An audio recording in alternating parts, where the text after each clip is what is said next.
여러분 안녕하십니까? 뉴스투데이 강원입니다. 국내 주요 배달업체들이 수수료 인상을 잇따라 발표하면서 소상공인들의 걱정이 큰데요. 배달비 상승으로 이어지는 악순환을 막기 위해 강원도에서 이미 실패로 끝난 공공배달앱이 다시 필요하다는 목소리가 나오고 있습니다. 공공 성격을 띤 민관협력 배달앱이 대안으로 떠오르고 있는데 어떤 형태인지 김도균 기자가 취재했습니다. 강원도가 출시한 공공배달앱 일단시켜. 이미 시장을 선점한 민간 배달앱에 밀려 점유율을 끌어올리지 못한 채 3년 만에 사라졌습니다. 공공배달앱이 실패로 끝나는가 싶었지만 일단시켜 종료와 동시에 정선군이 내놓은 공공배달앱 먹개비는 성공적으로 자리를 잡아가고 있습니다. 읍내에서 살고 있는 사람들은 거의 먹개비 배달앱을 사용한다고 보시면 될 것 같고요. 강원도가 업체를 통해 플랫폼 개발부터 운영까지 주도했던 일단시켜와는 달리 먹개비는 민관 협력 모델입니다. 지자체는 협약을 통해 배달앱 업체의 가맹 점수를 늘려주고 배달앱 업체는 소상공인의 수수료를 1.5%로 낮춰주는 방식입니다. 7.5%에서 27%에 달하는 국내 주요 배달앱의 수수료에 비해 워낙 저렴하다 보니 정선에서는 가맹점이 140곳으로 늘면서 모든 배달앱을 통틀어 점유율이 가장 높아졌습니다. 서비스 개시 10개월 만에 누적 매출도 20억 원을 넘었습니다. 매장의 매출의 이익에 대해서도 많이 도움이 돼요. 그게 별거 아닌 것 같아도 몇 프로가 한 달을 모아보면 차이가 굉장히 많아요. 직접 플랫폼을 운영하지 않으니 지자체 예산 부담도 적습니다. 정선군의 공공배달앱 1년 예산은 4,700만 원, 오로지 소비자를 위한 쿠폰 발행에만 들어가는 돈입니다. 신규 구축비용이 들지 않고요. 그리고 예산 수반을 최소화하는 점이 장점이라고 말씀드릴 수 있습니다. 민관협력 공공배달앱 먹개비는 정선군뿐만 아니라 서울시와 전라남도, 김해시 등 전국 여러 지자체와도 협약을 맺었습니다. 대형 민간 배달앱 독과점에 대응해 새로운 형태의 공공배달앱이 다시 주목받고 있습니다. MBC 뉴스 김도균입니다. 국민의힘 신임 당대표의 한동훈 청년 최고위원회 춘천 출신의 진종우 후보가 당선됐습니다. 어제 경기 고양시 킨텍스에서 열린 국민의힘 제4차 전당대회에서 한동훈 후보가 62.8%인 과반 이상의 득표를 얻어 결선 투표 없이 당선을 확정지었습니다. 또 한동훈 당대표 후보와 러닝메이트로 출마한 춘천 출신의 진종우 국회의원이 청년 최고위원으로 선출됐습니다. 11대 강원도의회 후반기 의정활동이 시작된 이달 1일 출범 첫날부터 일부 도의원들이 저녁 술자리를 가진 뒤 거리에서 언쟁을 벌이고 멱살잡이를 했다는 목격담이 나왔습니다. 취재 결과 실제로 도민들이 보는 앞에서 추태를 부린 사실이 확인됐습니다. 백승호 기자가 보도합니다. 이달 1일 후반기 원구성을 마무리한 강원도의회. 의장과 부의장, 상임위원장들이 새로 선출됐습니다. 이날 의장단과 상임위원장들은 춘천의 한 식당에서 저녁 식사를 했고 이후 3, 3, 5 나뉘어 따로 술자리를 가졌습니다. 그런데 식당 앞 거리에서 도의원들 간 언쟁이 붙었습니다. 한 의원이 우연히 만난 도의회 직원에게 예의가 없다는 질책성 발언을 했고 이를 본 또 다른 의원이 직원에게 왜 그러냐고 따지면서 벌어진 일이었습니다. 아니 좋은 일을 위해서 열심히 일하시는 분들이 왜 그러시냐고 서로 좋게 그 아랫사람들이 해도 좋게 해주셔야 될 텐데 왜 그러시냐 그랬더니 글쎄 말이에요 이러시더라고요. 당시 현장에 있던 도의원은 4명, 모두 국민의힘 소속 도의원들입니다. 춘천 MBC가 이들에게 당시 상황을 물었더니 한 의원은 서로 옳고 그름을 따지다 보니까 오해가 있었다고 말했고 또 다른 의원은 의원들끼리 의견 충돌이 있었다며 나중에 다 풀었다고 해명했습니다. 나머지 두 의원들은 그런 일 없었다고 부인했고 오해만 쌓일 수 있어 말하지 않겠다라고 답변을 거부했습니다. 하지만 당시 상황이 단순한 언쟁이 아닌 의원들끼리 멱살을 잡고 몸싸움 직전까지 간 심각한 상황이라는 목격담도 나왔습니다. 씩씩 들고 앞으로 오는 거야, 막. 여기, 넥타이랑 와이셔츠 다 풀어헤치고, 막, 멱살 잡이가 된 상태로 이제 막 온 거지. 그래서, 왜 그러시냐고 막 이러니까. 일부 의원들은 국민의힘 소속 의원들이 의장단 선거를 하면서 패가 갈렸고 쌓였던 감정이 술자리에서 터진 거라고 말했습니다. 11대 강원도의회 후반기 출범 첫날부터 술에 취한 도의원들이 거리에서 볼썽 사나운 모습을 보였다는 비판은 피하기 어려워 보입니다. MBC 뉴스 백소입니다. 강원도교육청이 올해 상반기 학교폭력 사안 접수 건수가 지난해 상반기보다 24.9%, 학교폭력대책심의위원회 개최 요청 건수는 17.2% 줄었다고 밝혔습니다. 도교육청은 17개 교육지원청에서 처음 운영을 시작한 학교폭력제로센터와 학교폭력 조사 업무를 맡은 129명의 전담조사관 운영이 성과를 낸 것으로 보고 있습니다. 또 교사와 학부모의 만족도 조사를 통해 내년에 전담조사관 추가 위촉을 검토할 예정입니다. 강원도 앞바다의 어획량이 갈수록 줄어 30년 새 반토막이 났습니다. 이런 문제를 해결하기 위해 전문가 100여 명이 강릉에서 머리를 맞댔는데요. 양식 산업을 집중 육성하고 관련 규제를 완화해야 한다는 주장이 제기됐습니다. 이준호 기자가 취재했습니다. 동해에서 오징어 조업을 마친 77톤급 채낚기 어선, 전체 수조 3분의 2가 텅 비었습니다. 보다시피 거의 없지 고갈 상태라. 오징어를 포함한 강원도 앞바다의 전체 어획량은 지난해 기준 3만 8천여 톤, 10년 전보다 27%가 줄어들고 30년 전보다는 55%가 감소했습니다. 급격한 기후변화가 어획량 감소 추세에 많은 영향을 미친 것으로 추정됩니다. 50여 년 동안 동해 표층의 평균 온도는 세계 평균보다 3.5배 달하는 1.82도가 상승했습니다. 어획량에 영향을 미치는 기후변화 속도는 빨라지고 있는 추세입니다. 2010년 대비 최근 4년간의 수온 상승 폭이 10년 대비 2배 정도 지금 빨라지고 있습니다. 이처럼 어촌계의 생계가 위협받는 상황에서 양식업을 육성해야 한다는 주장이 제기됩니다. 기후변화의 영향을 덜 받는 양식 기술을 개발해 안정적인 수익원을 확보해야 한다는 겁니다. 현재 동해에 있는 해상 양식장은 660여 곳, 전국 만여 곳의 6.6% 수준입니다. 그마저도 일반 어류 양식장은 98%가 경북에 몰려 있고 강원도는 2%에 불과합니다. 경북 지역 포항 지역 중심으로 이제 가자미 그리고 도다리 등으로 이제 동해안 지역 해면 양식 어류가스 생산을 하고 있는 것 같고, 그리고 기존 멍게와 가리비 이외에도 높은 수익을 내는 방어나 연어, 문어 같은 새 품종 도입이 시급한 겁니다. 이를 위한 제도적 뒷받침도 필요합니다. 최근 동해에서 많이 잡히는 참다랑어 등의 양식 규제 완화가 대표적입니다. 참다랑어 양식에 필요한 가두리 면적은 최소 600제곱미터. 하지만 현행법에선 정치망 가두리 시설의 설치 허용 면적이 300제곱미터에 불과합니다. 정치망 가두리와 같이 현실화되어 있는 시설들을 이용할 수 있는 방안들을 마련해 나가겠다는 겁니다. 또 연어 양식을 육성하기 위한 규제 완화도 필요합니다.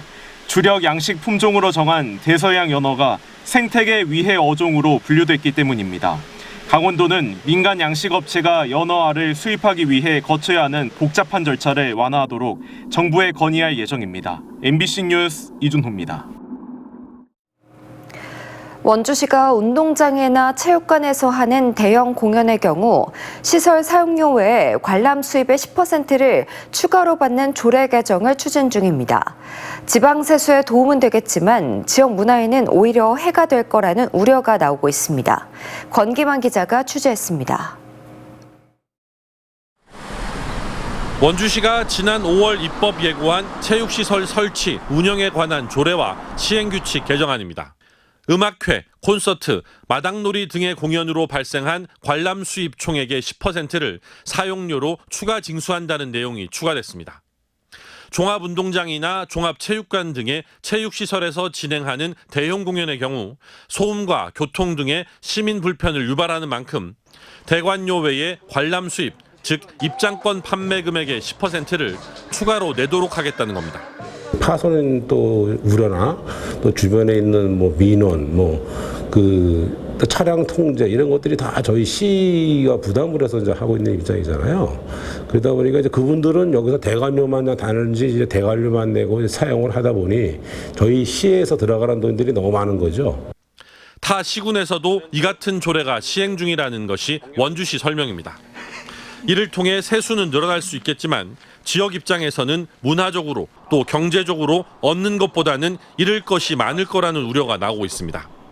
조례가 시행되면 원주에서 공연을 하겠다는 팀이 크게 줄어들 거라는 전망에 섭니다. 공연 관계자들은 입장권 판매액의 10%는 경우에 따라 공연 수익의 전부일 수 있다며 상대적으로 공연을 볼 관객층이 많지 않은 원주에서 적자를 볼 수도 있는 상황에 매출의 10%를 더 내가며 굳이 공연할 이유가 있겠냐고 불만을 토로합니다. 올해 연말 원주에서 대형 공연을 기획한 팀들도 해당 조례가 입법 예고되면서 공연 취소를 검토하고 있는 것으로 알려지고 있는 가운데 시민들 입장에서는 원주에서 공연 볼 기회가 줄어들고 공연을 보러 수도권까지 가야 하는 일들이 늘어날 수밖에 없습니다. 공연이 지역에 미치는 경제 효과도 생각하지 않은 조례라는 지적도 나옵니다. 최근 원주에서 열렸던 나훈아, 싸이, 심수봉 등 유명 가수의 공연을 보기 위해 전국에서 많은 팬들이 원주를 찾으면서 숙박업소와 음식점, 주요 관광지가 특수를 누리기도 했는데 이런 특수를 이제는 기대하기 어려울 거라는 겁니다. 해당 조례는 8월 조례 심의회를 통과하면 9월 원주시의회 임시회 심의를 거쳐 적용될 예정입니다. 일각에서는 추가 사용료를 징수할 것이 아니라 지역경제 활성화를 위해 공연 유치에 오히려 인센티브를 주는 조례를 만들어야 하는 것 아니냐는 목소리까지 나오고 있습니다. MBC 뉴스 권기만입니다.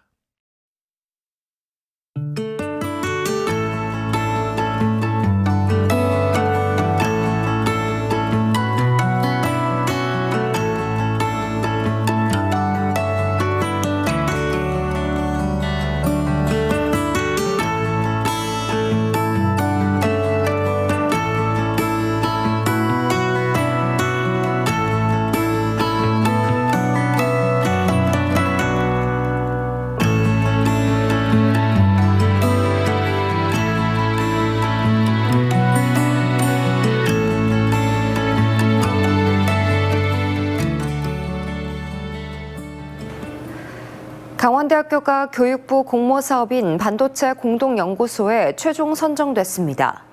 지난해 경북대와 부산대, 전남대와 충남대가 선정된 데 이어 올해 강원대와 전북대가 추가로 선정되면서 앞으로 4년 동안 강원대에 444억 원이 투입돼 반도체 설계 분야 연구소가 건립됩니다. 강원도는 반도체 교육원과 반도체 교육 공유대학에 이어 연구소 건립까지 확정되면서 강원형 반도체 인력 양성 시스템이 완성됐다고 밝혔습니다.